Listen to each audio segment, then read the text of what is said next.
Hi everybody, this is Stefan Molyneux from Freedomain Radio, not safe for work. So Paul Ryan became the 54th Speaker of the US House on Thursday. Ryan's swearing in came almost exactly a month after John Boehner revealed his plans to resign from Congress at the end of October.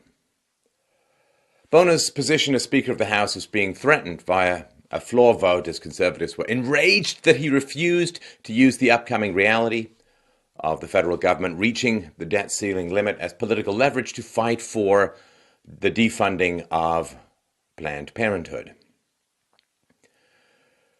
John Boehner's parting gift to Ryan was, quote, the Bipartisan Budget Act of 2015. This deal was revealed Monday night after secretive negotiations among congressional leaders and the White House. The legislation would result in at least $85 billion in spending increases over the first 3 fiscal years. Most importantly, this act would suspend the current $18.1 trillion debt limit through March 15th, 2017, because March 14th would have been a cave-in. Now, of course, Obama's term ends on January 20th, 2017, so the next president will have 54 days until the debt limit expires. The suspension of the debt ceiling means that lawmakers are effectively forfeiting their constitutional power to control the borrowing and thus the spending and thus the totalitarianism of the federal government. Hey, founding fathers, you wanted checks and balances? Well, too damn bad. We've got some votes to buy. The current level of debt is almost $57,000 per U.S. citizen. And it is over 104% of GDP. All right, I know these numbers fly around, but just take a moment. Just think about this. It's over 104% of GDP. See, there's the deficit, right? What you spent but can't pay for this year. There's the deficit, which is the accumulation of that over time. And then there are the unfunded liabilities, which are the promises you've made to people in the future that you have no money to pay. So we're just talking about the debt. The debt is more than 100% of the entire economic output of the United States in any given year. And of course, remember, in the gross domestic product, they count things like prisons and cancer treatments and other crazy things. It's really important. Mull this over. This is slavery. When you were a slave in the antebellum South in the 19th century, you actually got to keep 80 or so, maybe even 90% of your labor value. You either got it directly or in kind, sort of food, shelter, healthcare, and so on.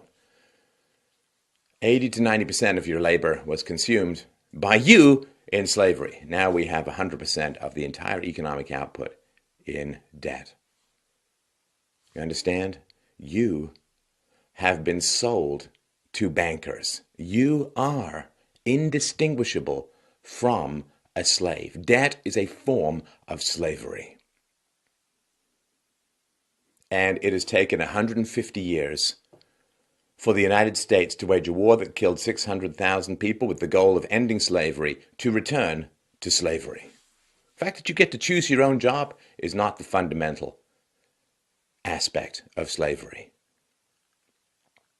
The greed of the voters. If you vote for more and more and more, your greed has wrapped soft chains around the necks and legs of your children.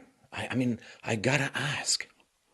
And this is not just to Americans, this is to everyone around the world where your country is spiraling into the debt black hole of foreign bankster ownership.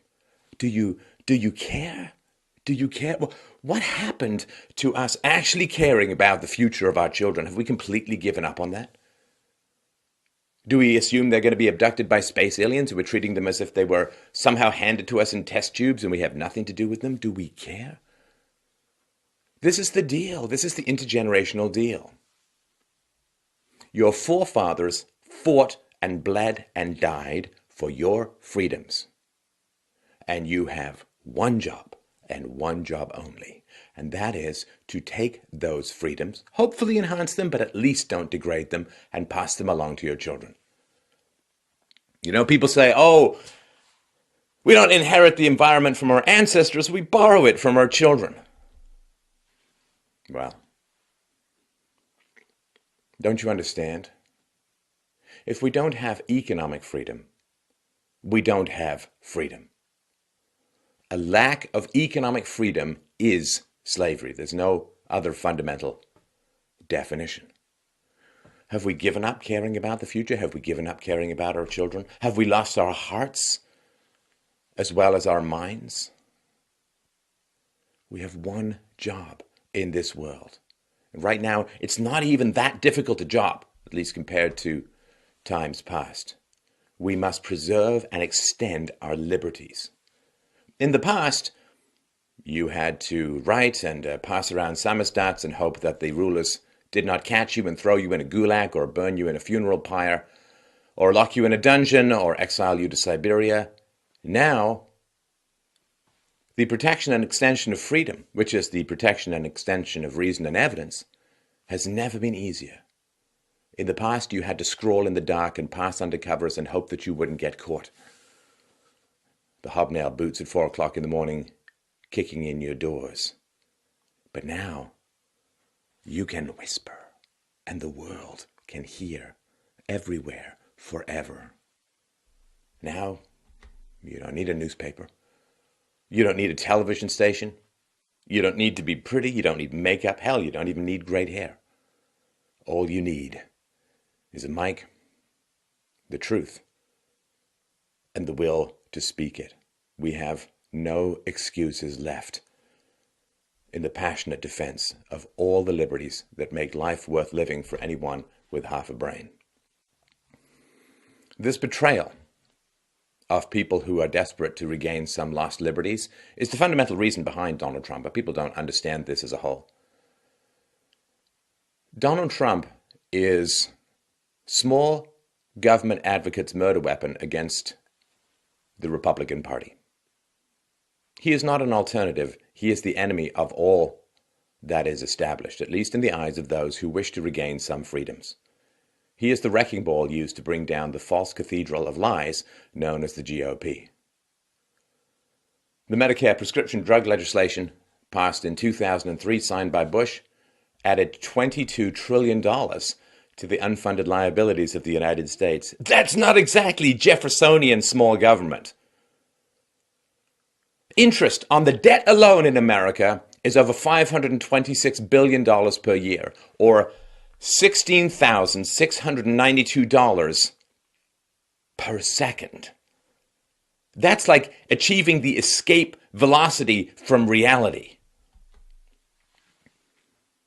Now, by not limiting debt accumulation by any kind of specific amount, politicians avoid any existing budget cuts which might be frowned upon by their well-bribed constituents. This estimate is that the debt limit waiver through March 15th, 2017 will increase the debt limit by about $1.5 trillion to a new level of $19.6 trillion. So according to the Congressional Budget Office, if the government remains on its current planned course, it will spend $7 trillion more over the next 10 years than it will receive in taxes, piling on even more debt. And that's assuming that the current tax levels remain the same, or that tax receipts remain the same. The United States is borrowing about $1 million every minute of every day. And you understand, without the strenuous intellectual intervention of the people, this will not stop until the society tears itself apart. This will not stop. There's cannibals, there's you in a pot, they're putting on the fire, they're not going to stop unless you get out. See, political power, this is not an analogy, this is a direct medical fact. Political power is a physical addiction. Power over others rewards you with endorphins. It becomes a physical addiction and you get depressed if you don't have it. Expecting some stockbroker coke addict to end his binge when he's on a high is unrealistic to say the least. Yeah, if you ever want to know what it's like prying the government away from its increasing powers, just try prying alcohol out of the hand of a shaky alcoholic. It's not going to work. Now, the fact that it's a bipartisan agreement to leave your children penniless and in the debt chains of foreign banksters, see, that should be a warning sign. When both political parties agree, well, this is when it's time to bend over, grab your shoelaces, and pretend you're not in prison. Now, the House of Representatives voted 266 to 167 Wednesday for the deal that raises this debt ceiling through 2017. 167 Republicans voted against the deal, but 79 joined with the Democrats to push the legislation through the lower chamber. The budget deal has moved to the Senate, where it passed, despite being filibustered by Republican presidential candidate Rand Paul and strongly opposed by Senator Ted Cruz. So, what would happen if the debt ceiling wasn't increased? Well, the federal government would be forced to have a balanced budget, only being able to spend what comes in. Apparently, this has become anathema to the ruling classes. Professor Lawrence Kotlikoff of Boston University has used Congressional Budget Office reports to calculate the fiscal gap, or total unfunded liabilities. The difference between the government's projected financial obligations, what it's promised to people, and the present value of all projected future revenues. The United States' credit card bill. The total unfunded liabilities were a whopping $210 trillion in 2014. That's trillion. That is more than $654,000 for every man, woman, and child in the United States, or a little under $2 million per household. And it's not like all those households are working or not working for the government. Now that $210 trillion went up from $205 trillion the previous year. So the true deficit the previous year was $5 trillion. It's a third of the entire national income in a deficit in 1 year. Now, if you want to eliminate this gap, well, you're going to have an immediate permanent 59% increase in federal tax revenue, or an immediate permanent 38% cut in federal spending.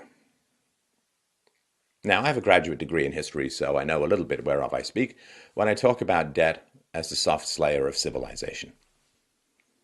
You look at the late Roman Empire. The late Roman Empire decided to buy votes rather than be good, decided to hire mercenaries rather than impress its own people, had to raise taxes in order to pay the mercenaries from a steadily declining tax base. When they couldn't pay their mercenaries, well, they went to Rome and sacked it, dropping Rome's population from over 1 million to 17,000 in a matter of months. The depopulation of civilization, the scattering of formerly civilized traders to scrubbing out self-sufficient, hard-scrabble farmers can happen in a matter of a few months or a year or two. Germany's Weimar Republic was heavily indebted by the peace treaty, the Versailles Peace Treaty at the end of the First World War. And they couldn't pay their debts, so they started printing money, created hyperinflation, destroyed the middle class, created a power vacuum wherein marched one mustachioed Australian with a former penchant for painting pictures. French Revolution, hyperinflation that followed. Dying systems take down hundreds of millions of lives. And it's not actually that hard to solve. To oppose the inevitable froggy death march to the endless penal colonies of debt slavery is fairly easy. All you have to do is tell the truth. And apparently, truth has become an environmental toxin for the voting public of the Western world. Because we know we need to change. We know we need to change. And we know we can do it. We are resilient as a species. We are the most adaptable and most resilient and most resourceful species the universe has ever seen, at least to our knowledge. But we've kind of forgotten all about our resilience because we've been well paid to plead our weakness and our inability to make good decisions and our helplessness and our bad backs. We have been well paid for our spines, and now we think we cannot stand. We as a species have survived wars, both local, continent-wide and worldwide. We have survived ice ages. We have survived endless waves of plagues. We have survived famines. We can adapt, survive, and in fact flourish without our little government checks that are written on the bones and freedoms and lives of our children. There's two things we need to do. Make babies, guard freedom. And these two are closely related. If we don't have children, the selfish and inconsequential pleasures of the moment become our addictions. There's nothing to build for in the future. None of those we love will survive much beyond our lifespan. And so what the rulers want to do in order to break the will of the people is to convince the people not to have children. And you can see, of course, that Western countries as a whole are below replacement rates of fertility. And no civilization has ever regained replacement fertility after dipping below replacement fertility. That doesn't mean we can't change it. It means we need to actually know the issues. So if they can get you to stop having kids, they can get you to stop caring about freedom. But there are enough children, particularly in America, that it is time to gird our loins and speak the truth. The people who portray themselves as weak in order to pick the pockets of taxpayers are not weak. They are not weak. And reminding people that they do not need to break themselves in order to get the drip, drip, drip of steady imaginary money from the groaning tables of the masters, that is not a life fit for free human beings. To the leaders, just tell the truth. Just tell the truth. People can take it. People can handle it. Say, oh, well, if we cut government spending, what's going to happen to single moms? They'll find someone. They'll find someone. Lots of single moms after World War I, when 10 million European men died in the trenches. They adapted. They figured it out. They got it done. There's two things we need to do. Make babies, guard freedom. If you don't make babies, at least join me on the ramparts guarding freedom. If you do make babies, look into their eyes. It's not their fault. The pain that we have now, or the literal death that we have later, because these kinds of escalations and spiralings of debt result in wars. Either you go and invade foreign countries, or, as is happening in the European Union now, and to some degree in America, you allow foreign cultures to invade you, creating a huge amount of social dislocation and conflict, which then distracts people and provides an excuse for the governments to cut their spending. We can avoid all of this. We do not need to be on the blind photocopy, repetition, blood-soaked turntable of history. We can change it. Tell the truth. It's unsustainable, it's immoral, it's destructive, and we are vampires crouching over squalling cribs, feeding on the young rather than facing the basic truth.